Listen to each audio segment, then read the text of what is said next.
Every great day starts well before morning, and while it is extremely important to have a very powerful morning routine every single day, it may be more important what your evening routine is. That's why today on the show, I'm going to share with you my evening routine for better sleep, recovery, and energy that set me up for success the next day. Now, I don't want you to think, oh, I gotta do all the things. Oh man, I haven't even started a morning routine. Now I gotta do an evening routine. Let's take a step back. The importance of having a routine in the evening along with the morning, or if you have neither one of these things, you're watching this video, you're listening to this episode, let's start with an evening routine. The focus isn't to have a comprehensive long routine. The focus for you, friend, is to have maybe one or two routine actions that you can take every evening to set yourself up for success, to set yourself up for sleep, recovery, and energize you for the next day. Let's start with just one or two things. Just one. You can strip it down to one thing. I don't want you to go from not having a routine at all to having a routine with 7 things. Let's start with one. Okay, as I go through my evening routine, I want you to use this for ideas. I want you to use this to start crafting your routine. I want you to select one or two things that you can start doing today, tonight. I want you to take one of these things and start integrating it into your routine. And then you can habit stack and build from there. I actually have another video, an episode on my channel all about how to create powerful habits, how to stack a habit that you are looking to create in between 2 other habits that you already have to set yourself up for success, to actually sustain the new habit. 2 to 4 hours before bed is when my routine starts. Now, I don't want you to think about, oh my God, this is a 2 to 4 hour routine. It's not. There's just specific things that I start thinking about 2 to 4 hours before bed. And I know that most nights I go to bed by 11 p.m. Sometimes a little later, sometimes a little earlier. So for me, this happens as early as 7 p.m., as late as 9 p.m. What I'm really looking at 2 to 4 hours before bed is pretty simple. I stop eating. I stop ingesting calories. This means not only consuming calories via food, but consuming calories, consuming sugar via drinks. This is why alcohol is so bad for you. This is why alcohol can really impact sleep, impact so many things, because we tend to drink alcohol at night, we tend to have hot chocolate at night. There's these things that when I say before bed, we want to start fasting. For me, I start fasting 2 to 4 hours before bed. That means no eating. That means no drinking kombucha. That means no drinking NA beer. It means just keep the calories out. This helps set myself up for sleep. What happens is if you keep eating later and later and later, you're setting yourself up to have fuel in your system that your body doesn't know what to do with when you go to sleep. Because when you go to sleep, your body's resting. It's not ready to burn calories. So you have this energy in your system that isn't being used. And depending on how you and your body are set up, this may cause different things for you. This may show up in different ways. For me, my heart will beat faster. For me, I will feel restless because I have energy in my system that I'm not using, that I'm not burning. So 2 to 4 hours before bed, I stop eating or ingesting calories. Next, 1 to 2 hours before bed. This may be the hardest item on the board. I put my phone away. Now, I'm working at this.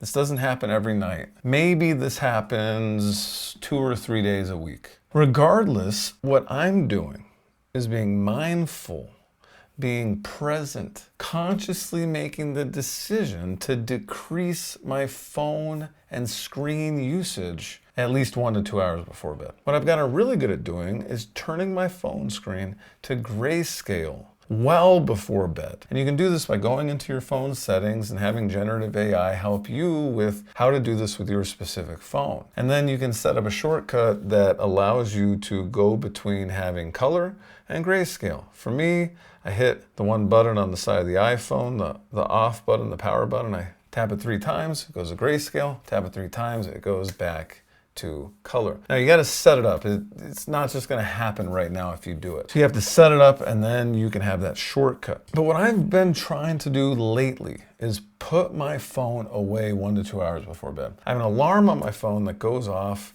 at 9 p.m., which for me is going to be at least 1 hour before bed, but a lot of times 2 hours before bed. When that alarm goes off, that tells me I need to put my phone away and stop using my phone. Now, this doesn't always happen because, sometimes I'll be texting friends or family before bed, or I'll get sucked into a Dungeons and Dragons article or something. But for the most part, this has helped me to tell myself, hey, it's 9 p.m., you need to put your phone away. And then I put it in the other room. I put it to charge and I leave it be. Now let's dig more into what my wind down routine actually is. Because the first two things are stop eating, stop using the phone. Those are things to just stop doing. But what do I actually consciously do before bed? Well, in the last couple of years, I've gotten really into having tea. And specifically, because if you have tea with caffeine before bed, that isn't going to help. For me, I have either Sleepy Time, which is a brand name or a type of tea from the Celestial Seasonings brand, or chamomile tea.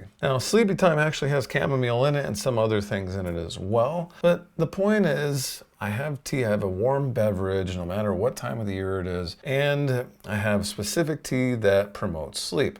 Chamomile promotes sleep. The mixes of different herbals within Sleepy Time, including chamomile, promotes sleep. So maybe you could add this to your nighttime routine. This might be one of the easier things you can add, is just have tea. And if you have it every night, great. If you have it a couple times a week, great. See how you feel those nights that you have it, and maybe you can slowly train your brain to be like, I sleep better when I have tea. Ding, ding, ding, ding. I should have tea more nights of the week. I also take magnesium.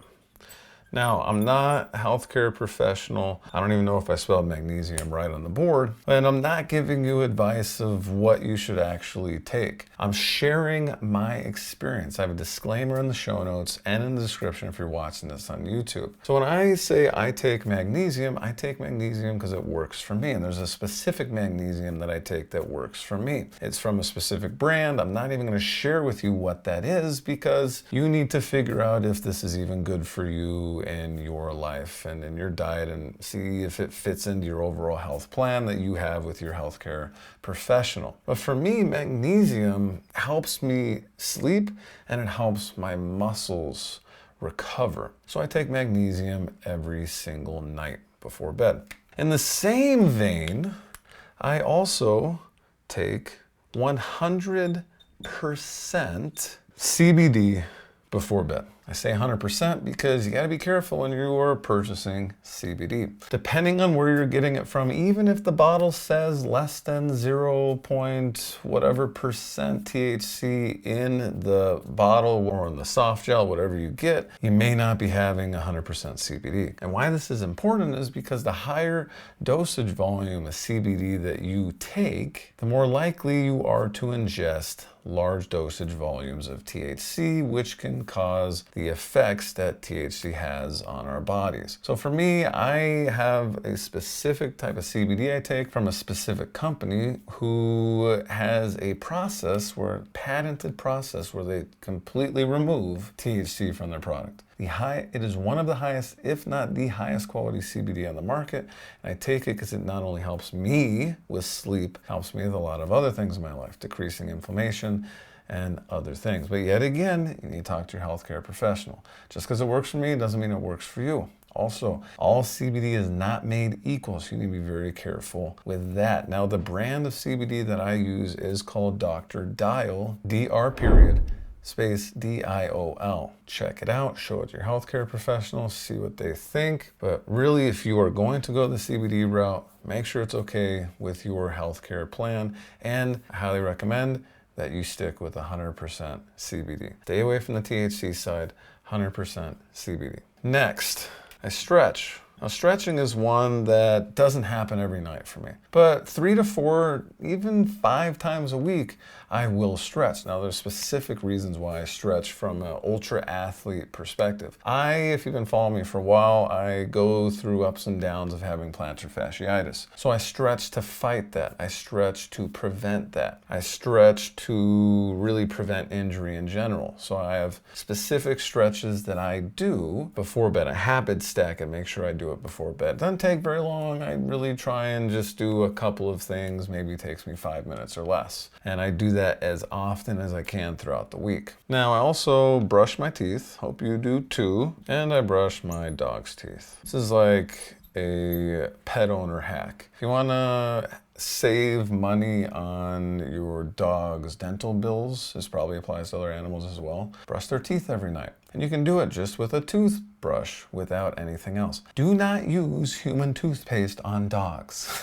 Can be extremely toxic for them. So either just do the toothbrush, which is what I do, is just a bamboo toothbrush. I brush my dog's teeth with it. Or you could find a dog safe or a pet safe, depending on, maybe you're saying, I want to brush my cat's teeth. Find something that you can use to brush their teeth that is safe. So check with your vet to do that. But I brush my teeth and my dog's teeth every night before bed. So these things are pretty simple. Just have some tea, maybe have something else that helps you calm down. For me, it's magnesium and CBD. Stretching helps you calm down. Maybe you want to do some yoga. You can meditate, and then brushing teeth and dog's teeth. I've done a combination of this throughout the years, where sometimes I would do, have tea, other times magnesium, other times CBD, stretch. Brush teeth I've done every night. I've been pretty consistent with that throughout my life. And this is great from a sleep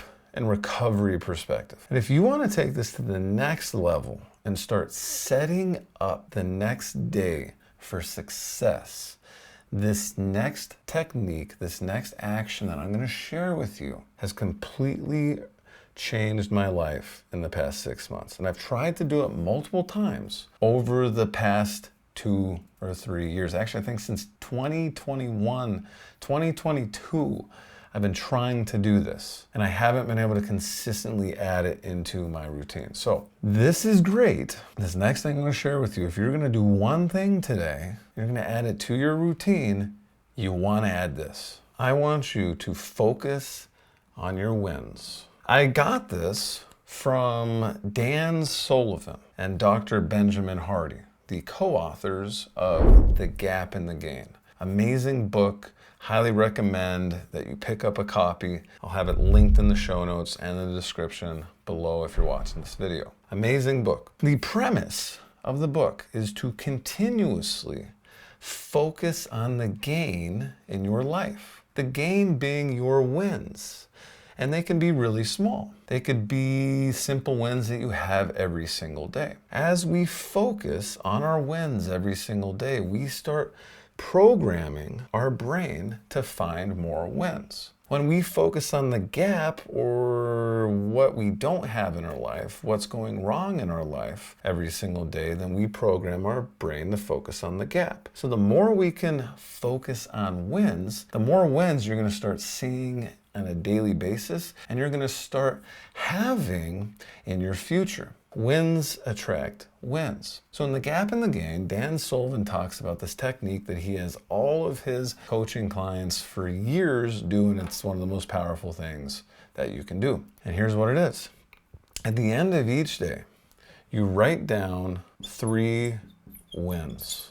Now, I've tried this a couple different ways. I've tried to just say the wins to myself. I've tried to say them to someone else. I've tried to write them down. Tried to type them up. I've tried to write them on this notebook right here. What I find for me works the best is writing down my wins in this notebook every single night. Take a pen, I write on paper. For me, this has really helped this become a routine, and it's more powerful for my mind. It creates a mind-body connection focusing on the wins. What I've even seen is when I write down the 3 wins from the day, 3 wins become 7 or 8 wins a lot of the time. Now, I only challenge myself to come up with 3 though. And if I come up with more, great. For you, I invite you to at least come up with 1 win. Let's start there. 1 win. Work up to 3, and then if more come, great. 3 wins, this is the routine. Come up with 3 wins. Now, the second part of this is looking at tomorrow. So write down 3 wins you had today is the first part. Second part is projecting into the future your wins. So write down 3 wins you are going to have tomorrow.